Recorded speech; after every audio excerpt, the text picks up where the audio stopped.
Assalamualaikum warahmatullahi wabarakatuh. Saya Muhammad Azim bin Muhammad Razimi dari unit PIM 2 akan membentangkan tugasan sosiologi oleh mm, Cik Salim bin Muhammad Amin. Okey, tajuknya ialah perubahan dan latar belakang sistem pendidikan. Sistem pendidikan di Malaysia telah mengalami banyak reformasi sejak merdeka untuk memenuhi keperluan rakyat dan cabaran global. Dan itu adalah nama saya Muhammad Azim bin Muhammad Razimi. Seterusnya. Isi kandungan yang saya telah buat ialah yang pertama ialah sistem pendidikan, yang kedua ialah perubahan semasa dalam sistem pendidikan di Malaysia, yang ketiga kesan, yang keempat kritikan dan cadangan penambahbaikan dalam sistem pendidikan, yang kelima dan yang terakhir ialah penutup. Okey. Sistem pendidikan. Apa itu sistem pendidikan? Sistem pendidikan merujuk kepada struktur dan organisasi formal yang mengatur proses pembelajaran dalam sesebuah negara. Ia melibatkan institusi seperti sekolah, kolej, universiti, kurikulum, guru, pentadbiran dan dasar-dasar pendidikan. Seperti yang kita sedia maklum, kita di Malaysia ni, sekolah-sekolah dinaungi oleh KPM, Kementerian Pendidikan Malaysia. Saya memetik seorang penulis ataupun tokoh iaitu Sa'adun Awang. Dia menyatakan bahawa sistem pendidikan belum capai tahap terbaik di Malaysia ni walaupun sudah lama ada. Ini memberikan gambaran bahawa walaupun Malaysia telah lama mempunyai sistem pendidikan yang tersusun, masih banyak ruang untuk penambahbaikan dari segi kualiti, keberkesanan dan kesamarataan peluang. Okey. Kita tak boleh nafi bahawa Malaysia ni dia banyak mengalami apa dah? Dia banyak mengalami perubahan dari segi kurikulum. Okey. Yang dulu guna KBSR, yang sekarang guna KSSR. Okey. Itu dalam sekolah rendah. Macam kalau dalam IPG pula, dalam konteks IPG pula, kita akan sentiasa ada perubahan 5 tahun sekali iaitu MK. MK. Dia akan setiap 5 tahun akan tukar untuk penambahbaikan dari yang sedia ada. Okay. Sebelum MK ialah RMK. Tujuannya adalah untuk apa? Adalah untuk membaik pulih ataupun menambah lagi sistem yang telah ada supaya supaya murid dan pelajar ni dapat berkembanglah potensi mereka. Seterusnya, mobiliti sosial. Apa itu mobiliti sosial? Mobiliti sosial ialah pergerakan individu atau kumpulan dalam hierarki sosial masyarakat. Ia boleh berlaku dalam dua bentuk. Yang pertama ialah ke atas, upward mobility. Contohnya, seseorang dari keluarga miskin berjaya menjadi profesional atau ahli perniagaan yang berjaya. Seseorang dari keluarga miskin maksudnya orang yang dari kelompok bawah berjaya menjadi profesional atau ahli perniagaan yang berjaya. Maksudnya dia berjaya keluar daripada kelompok kemiskinan dia. Okey, ke bawah. Yang kedua ialah ke bawah, downward mobility. Contohnya, individu dari latar belakang kaya mengalami kemerosotan hidup dan masuk ke dalam golongan miskin. Okey. Perkara sebegini ialah apabila seseorang tu dia kaya. Lepas tu dia mengalami muflis ataupun bankrupt dalam sesuatu perkara dan sesuatu perniagaan dia lah. Okey, lepas tu dia ke bawah.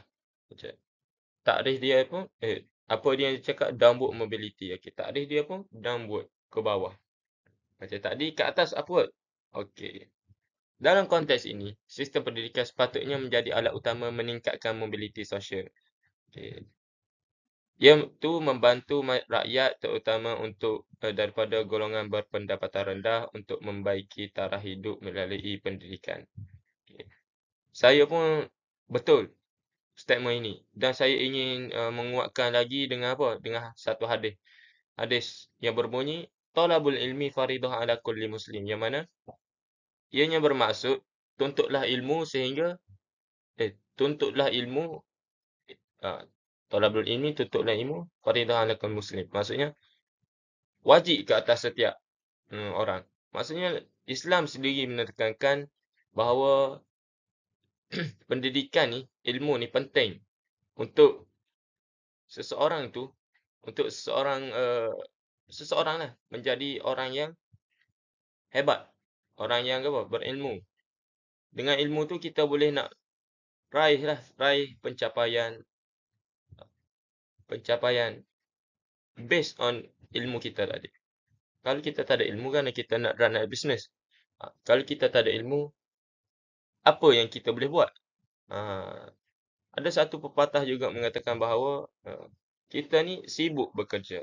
Tapi orang yang mendalami ilmu, lepas tu dia plus dengan pengalaman dia, iaitu dia akan jadi lebih melonjak naik lah untuk mencapai kekayaan, mencapai kejayaan daripada orang yang bekerja stable, yang kerja je dia punya tu. Tapi ilmu dia tak cari. Okey, gitulah. Okey. Seterusnya saya nak membentangkan tentang perubahan semasa dalam sistem pendidikan di Malaysia. Yang pertama ialah pelaksanaan kurikulum standard sekolah menengah, KSSM. Apa itu KSSM? KSSM ni dia menggantikan kurikulum bersepadu sekolah menengah bermula 2017. Okey, matlamatnya apa? Menyediakan pelajar dengan kemahiran abad ke-21 seperti pemikiran kritis, komunikasi, kolaborasi dan kreativiti. Apa ciri-ciri KSSM ni? Penekanan kepada higher order thinking skills, HOTS, dan pendekatan pembelajaran berasaskan inquiry. Pesannya apa? Pesannya ialah mendorong pelajar berfikir secara lebih mendalam dan bersedia untuk dunia sebenar, bukan hanya peperiksaan. KSSM ni secara tak langsung dan secara langsungnya, dia berkait rapat juga dengan KSSR. Kenapa? Ada elemen seperti pemikiran kritis, komunikasi, kolaborasi, dan kreativiti. Ciri-ciri dia, dia nak menekankan kepada higher order thinking skills. Okay. Bagi sekolah rendah pula, di sekolah menengah ada HOTS, higher order ni lah. Di sekolah rendah pula ada KEBAT. Apa itu KEBAT? Mesti anda tak tahu apa dia KEBAT. KEBAT ialah kemarian berfikir arah tinggi. Okay. Kesan dia sama ya, mendorong pelajar berfikir secara lebih mendalam dan bersedia untuk dunia sebenar, bukan hanya peperiksaan. Seperti yang kita sedia maklum, sekarang ni tak ada peperiksaan dah. Dia ada ke apa? Dia ada PBD. Apa itu PBD? Pentaksiran bilik darjah. Okay, jadi guru ataupun kita sebagai pelatih guru berperanan untuk apa? Berperanan untuk menilai murid dengan pelbagai itulah instrumen. Antaranya instrumen pemerhatian, okey, kuis dan sebagainya lah. Okey. Seterusnya penggunaan teknologi dan PDPR. Seperti yang kita sedia maklum, penggunaan teknologi ni semakin meluas apabila bila zaman COVID baru ni. COVID-19. Sebab apa? Pendidikan kita tak boleh tengok ada sekolah sebab ada SOP dan perintah berkurung. Jadi teknologi ni secara tak langsung jadi penggunaan dia lebih tinggi. Konteks utama dia peralihan drastik semasa pandemik COVID-19. Apa berlaku? Pembelajaran dan pengajaran di rumah. PDPR menjadi norma baru, menjadi kebiasaan baru pada ketika itu. Apa dia kesan dia? Mempercepatkan penggunaan teknologi dalam bilik darjah seperti Google Classroom, Zoom dan platform yang lain lah. Okay. Kalau tak terjadinya COVID tu, saya nak anda berfikir, adakah akan berlakunya ledakan era teknologi ni? Kalau tak ada COVID ni, saya yakin penggunaan teknologi ni tidak akan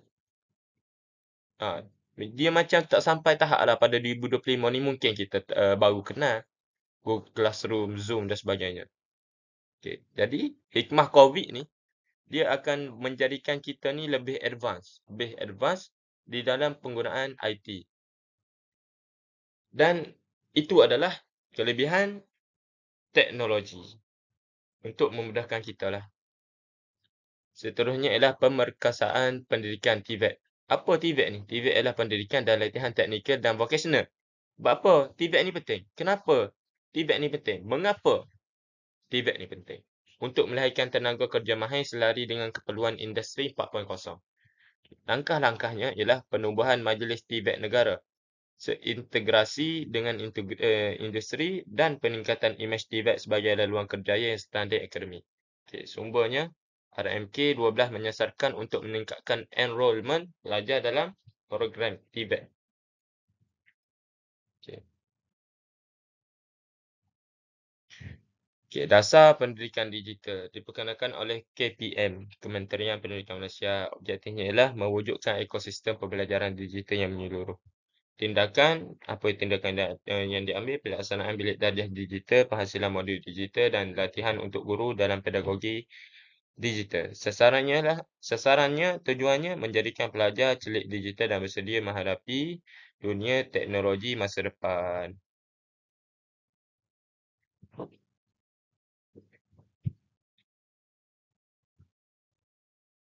Okay. Program STEM dan kerjasama industri institusi. STEM ni apa? STEM stands for Science, Teknologi, Kejuruteraan dan Matematik. Kenapa STEM ni penting? Untuk memastikan negara tidak ketinggalan dalam bidang berteknologi tinggi. Itulah. Pentinglah. STEM, TVET, digital dan dasar kurikulum yang relevan. Untuk apa? Untuk kita ni menjadi negara yang membangun. Untuk menjadi negara yang membangun ni, kita mestilah mahir dalam setiap perkara. Dalam akademik, kita ada STEM. Dalam tenaga kerja dan macam TVET ni tenaga kerja kan. Dia nak jadikan macam industri, nak menaikkan industri lah. Macam industri kereta, industri perkapalan, industri permotoran, industri pembangunan dan sebagainya lah. Supaya kita ni menjadi negara-negara yang menjadi tumpuan. Bukan kita ni, kita nak belajar di negara orang sama. Sampai bila? Kita nak biar kita ni menjadi negara yang kuat juga dalam bidang pendidikan. Hasil daripada produk-produk kita punya universiti ni dapat lesen lah kata, dapat lesen dan ijazah yang setara dengan apa? Dengan universiti di luar negara. Okey, kesan perubahan sistem pendidikan terhadap mobiliti sosial. Akses pendidikan menjadi lebih luas. Pada zaman dulu, pelajar di luar bandar sukar mendapat pendidikan berkualiti. Pelajar luar bandar ni susah nak mendapat pendidikan yang setara macam orang duduk di bandar. Sebab apa? Sebab kekurangannya guru. Guru-guru ni kuranglah pada zaman dahulu. Sebab tu, kemudahan dan teknologi. Kemudahan ni macam transport, teknologi ni macam tak ada. Panggil apa dah? Tak ada tak ada internet lah pada zaman dulu. Perubahan kini pula adanya PDPR, Dasar Pendidikan Digital dan inisiatif seperti pelaksanaan kelas digital dan taburan Chromebook telah membuka peluang kepada pelajar luar bandar. Kesannya, lebih ramai pelajar luar bandar berjaya ke IPT, Institusi Pengajian Tinggi. Okay. Adanya pula beasiswa dan bantuan kewangan. Inisiatif seperti TUBE, Tabungan Usaha Belia Bumiputera oleh MARA, MyStep, program latihan dan penempatan pekerjaan, beasiswa JPA dan MARA untuk pelajar cemerlang daripada B40. Kesannya, pelajar daripada keluarga kurang kemampuan lah dapat melanjutkan pelajaran tanpa beban kewangan yang besar. Contohnya, ramai penerima bantuan ini berjaya keluar negara dan kembali berkhidmat dalam sektor profesional. Okay.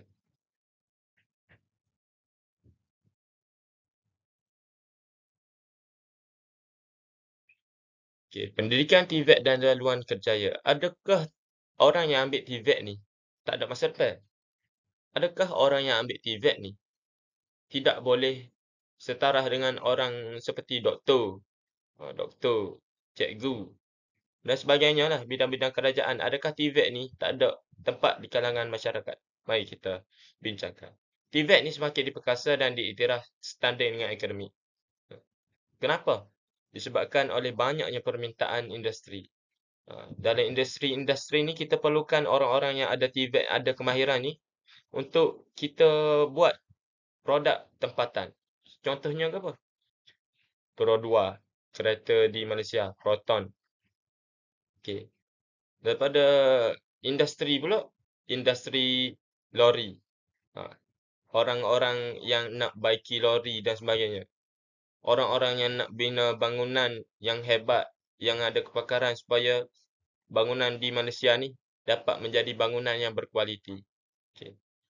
Seterusnya, kelebihan TVET ni, fokus kepada kemahiran teknikal. Okay. Laluan pantas ke pekerjaan, peluang keusahawanan, okay, buka dia punya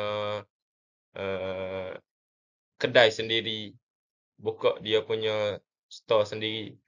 Okay. Kesan langsung terhadap mobiliti sosial ni, pelajar yang mungkin kurang cemerlang secara akademik masih dapat menaik taraf hidup melalui kerjaya dalam bidang seperti kejuruteraan, automotif, teknologi makanan dan banyak lagi. Okay. Itulah. Dia nak menjadikan orang Malaysia ni keluar daripada kelompok kemiskinan. Iyalah. Mungkin kita tengok orang yang berkemahiran ni tidak semewah orang yang ada keiktirafan seperti STEM. Tetapi kerajaan ni saking caknanya kepada masyarakat, dia nak menjadikan semua rakyat ni ada pekerjaan, ada pendapatan dan dapat menambah taraf hidup keluarga mereka. Okey. Cabaran dan jurang yang masih wujud pada masa kini. Realitinya, tidak semua kumpulan mendapat manfaat sama rata daripada perubahan ini. Okay. Kita ni tak nafi. Semua, tidak semua orang dapat keluar daripada kelompok kemiskinan. Sebabnya, adanya jurang antara sekolah bandar dan sekolah luar bandar. Keluarga T20 dan keluarga B40 dalam akses pendidikan, akses peranti pendidikan, internet dan tuition lah. Okay. Seterusnya, isu pengguguran sekolah. Kajian UKM 2022 mendapati bahawa pelajar B40 ni lebih berisiko tercicir semasa PDPR. Oleh kerana gitulah, kurang daripada segi teknologi. Sebab apa? Sebab dia duduk di kawasan kampung. Di kawasan kampung ni bukan macam di kawasan bandar tak? Payahlah dia nak ada kemudahan tu. Tapi banyak je. Macam cyber cafe. Supaya mereka ni dapat melanjutkan pelajaran. Dia nak dan tak say. Cumanya orang di luar bandar ni, dia susah lah sikit. Dia kena usaha lebih sikit daripada orang di bandar ni. Gitu. Kesannya ini boleh mengekalkan kadar kemiskinan jika tidak ditangani dengan menyeluruh. Okay. Secara tuntasnya, perkara ni menjadi tanggungjawab kerajaan lah juga untuk cakna kepada masyarakat. Tanggungjawab kepada ahli politik, ADUN, okay, DUN, supaya dia cakna kepada orang-orang dalam bawahan dia ni. Dia kena check lah. Ada orang yang tak dapat ke, ada orang yang kaya tetapi tidak menolong. Sebab tu lah dalam Islam ni kita keluar zakat. Dengan zakat ni kita dapat membantu golongan lemah. Golongan yang asnaf. Tapi pada zaman lah ni tak ada kesedaran gitu. Yang kaya akan semakin kaya dan yang miskin akan semakin miskin lah. Kalau tak ada inisiatif ataupun langkah-langkah daripada kerajaan untuk menjadikan orang-orang ni keluar daripada kelompok kemiskinan. Jadi, benda tu adalah itulah satu cabaran yang besar lah bagi kerajaan untuk menangani lah benda ni.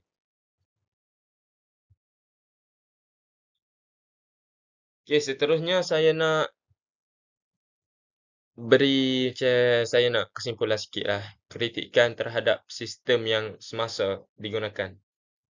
Jurang digital yang ketara. Yang pertama ialah jurang digital yang ketara. Masalah utama pelajar semasa PDPR, ramai pelajar luar bandar dan B40 ketinggalan kerana kekurangan peranti dan capaian internet stabil. Okey, benda ni kita tak nafi. Sebab apa? Sebab itulah, ada orang yang kaya, dia boleh pakai internet yang laju, peranti yang up to date, orang kata. Macam brand-brand Apple yang mahal-mahal lah. Kalau orang-orang kat kampung ni yang B40 ni dan sebagainya, dia nak pakai mahal-mahal, dia tak ada duit. Jadi ada jurang lah di situ. Tetapi kerajaan kita ni ambil cakna juga dengan apa? Dengan buat, dengan mengagihkan baru-baru ni, mengagihkan peranti siswa. Jadi peranti siswa tu, dia boleh dikatakan peranti yang up to date. Bolehlah untuk kita nak akses kepada pendidikan dan sumber-sumber yang ilmiah, yang relevan, yang up to date pada zaman kini. Jadi, saya rasa tak ada alasan lah jurang digital ni. Kesannya, tapi ada juga yang mungkin orang yang tidak ambil cakna dan dia terlepas peranti siswa. Okey, kesannya, ia dapat menyebabkan jurang pencapaian antara pelajar luar bandar dan pelajar bandar. Isu semasa, akses kepada teknologi belum diselaraskan sepenuhnya walaupun era pasca pandemik. Okey, begitulah. Cumanya sekarang ni tak ada sumber internet yang boleh dipakai oleh rakyat. Gitu. Mungkin kat Sabah Sarawak ada Starlink, tetapi di Semenanjung ni tak ada lagi Starlink. Oleh itu, peranti ada dah. Internet ya kurang. Internet tu rakyat ni kena, mak ayah ataupun pelajar ni kena beli sendiri. Okay. Yang kritikan yang kedua terhadap sistem semasa ialah tumpuan berlebihan kepada keputusan akademik. Sistem penilaian terlalu berpusatkan peperiksaan, tidak cukup memberi ruang kepada pembangunan holistik murid dari segi emosi, sosial dan siasat pelajar lah. Okey. Sebab kita ni nak jadikan murid ni yang holistik, yang secara menyeluruh, bukan atas kertas saja. Sebab atas kertas ni mungkin dia bijak dalam menjawab peperiksaan, tapi dia tak bijak, dia tak mahir dalam berkomunikasi. Banyak yang gitu. Jadi apabila dia tak mahir tu, dia jadi susahlah untuk mengembangkan dia punya full potential. Dia punya apa dah? Dia punya kemahiran tu, jadi soft skill dia tu tak ada. Macam komunikasi ni penting. Antaranya dia orang yang hebat berkomunikasi ni, dia pandai banyak bahasa. Okay. Apabila kita hanya menekankan pada keputusan akademik dan kertas ni, mungkin banyak isu lah. Boleh terjadinya peniruan, plagiat, dan apa dah? Soalan bocor macam UPSR, SPM dan sebagainya. Oleh itu, apabila kita tukar kepada sistem PBD ni, guru-guru ni boleh menilai secara betul lah kalau guru-guru tu betul-betul nak menilai. Sebab kita punya peribadi kita tak boleh tiru kan. Tetapi tulisan kita di atas kertas kita boleh tiru. Gitu. Okey. Cadangan penambah baikkan kepada kritikan tadi, bina lebih banyak kerjasama industri dengan pendidikan. Okey, yang mana wujudkan lebih banyak program latihan industri, praktikal dan mentorship bersama syarikat. Okey. Bina satu hubungan lah. Satu panggil apa dah? Link dengan syarikat-syarikat ni. Kukuhkan program TVET dengan laluan kerjaya yang jelas dan bergaji tinggi. Antara isunya, itulah. Orang yang ambil TVET ni, kadang-kadang dia tak ada tujuan. Tak ada matlamat. Dia tak nampak apa yang dia nak kejar sebenarnya. Dan gaji, masalah gaji pun Tak tinggi. Berbanding dengan negara-negara lain. Sebab tu ramai orang isi je, ramai orang Malaysia ni kerja kat luar negara sebab gaji luar negara lebih tinggi. Jadikan industri sebagai rakan strategik dalam mengubah kurikulum agar lebih relevan dengan dunia sebenar. Seterusnya adalah perluas akses kepada pendidikan inklusif. Pastikan semua pelajar tanpa menyorot lokasi dan latar belakang mendapat peluang pendidikan yang sama. Percepatkan pembangunan infrastruktur digital di luar bandar, agihkan peranti dan sumber pada orang yang kurang kemampuan ni dengan lebih banyak, supaya mereka ni dapat mengembangkan full potential dia lah. Tapi pokok akarnya kejayaan dalam pendidikan ni sebenarnya atas diri sendiri. Kalau diri sendiri ni tak ada kesedaran, bagilah pendidikan ataupun bagilah bantuan ke peranti ke sebanyak mana, kalau tak ada kesedaran, dia juga takkan ada usaha dah, takkan ada inisiatif untuk berjaya. Oleh itu,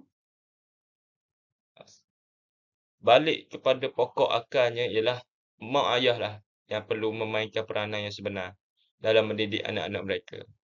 Okey. Sebagai penutup, jelaslah bahawa sistem pendidikan di Malaysia ni telah melalui banyak pembaharuan. Okey. Daripada pengenalan KSSM, KSSR, penggunaan teknologi hinggalah kepada pengukuhan TVET dan pendidikan digital. Semua ini adalah langkah ke hadapan yang bertujuan membuka lebih banyak peluang kepada pelajar dari pelbagai latar belakang, sekaligus memperkukuh mobiliti sosial dalam negara. Namun begitu, perubahan ini masih belum cukup menyeluruh. Masih wujud jurang digital, ketidaksamarata peluang dan penekanan yang berat kepada pencapaian akademik semata-mata. Ini menunjukkan bahawa sistem pendidikan kita belum mencapai tahap terbaik, sebagaimana yang pernah ditegaskan oleh Sa'adun Awam, yang menyatakan bahawa sistem pendidikan belum mencapai tahap terbaik walaupun sudah lama. Pernyataan ini bukanlah satu kritikan semata-mata, tetapi satu peringatan kepada warga dan kerajaan Malaysia bahawa selagi pendidikan tidak mampu mengangkat semua golongan tanpa berkecuali, maka masih banyak yang perlu diperbaiki. Jika dilakukan dengan betul, pendidikan bukan sekadar alat memperolehi ilmu, tetapi kunci utama untuk keluar daripada kemiskinan, membina masa depan dan menjana kemajuan negara. Okay. Gitulah. Saya bagi ayat yang mudah faham lah. Untuk penutup ni kan. Ini panjang. Saya bagi ayat penutup yang lebih ringkas dan lebih mudah faham. Okay. Kerajaan Malaysia ni banyak dah dia punya inisiatif untuk pendidikan ni, supaya pendidikan ni jadi lebih baik. Tetapi ada yang berpendapat bahawa pendidikan di Malaysia ni tidak lagi mencapai tahap yang terbaik. Okey, sebagaimana yang pernah pernah dinukilkan oleh seorang tokoh negara, seorang penulis di Malaysia lah, Sa'adun Awang ni. Walaupun sudah lama, tapi tidak mampu lagi untuk menyaingi sistem, tak mampu untuk bersaing dengan luar negara. Dia tahap nak cakap apa dah? Nak cakap sistem pendidikan kita ni kurang pun ada kurang juga, sebab di luar negara lebih advance, lebih maju. Mungkin ada satu dua langkah yang tidak nampak oleh kerajaan dan mungkin tak mampulah untuk kerajaan lakukan. Jadi kerajaan secara inisiatifnya boleh meniru ataupun menjalin dalam melawat negara luar. Okey, kerajaan boleh mengadakan hubungan diplomatik lah. Dengan hubungan diplomatik tu, Kementerian Pelajaran ni pergi ke negara luar dan sedikit sebanyak meninjau bagaimana mereka punya sistem tu.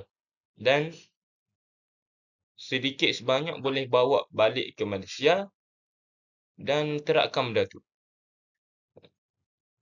Walaupun kita tak boleh nak ambil secara menyeluruh, ambil sedikit-sedikit pun tak apalah. Gitu. Oleh itu sahaja daripada saya, Muhammad Azim bin Muhammad Azimi. Sekian, wabillahi taufiq wa hidayah. Wassalamualaikum warahmatullahi wabarakatuh. Dan selamat.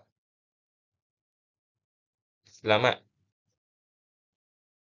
kepada semua yang menonton. Terima kasih.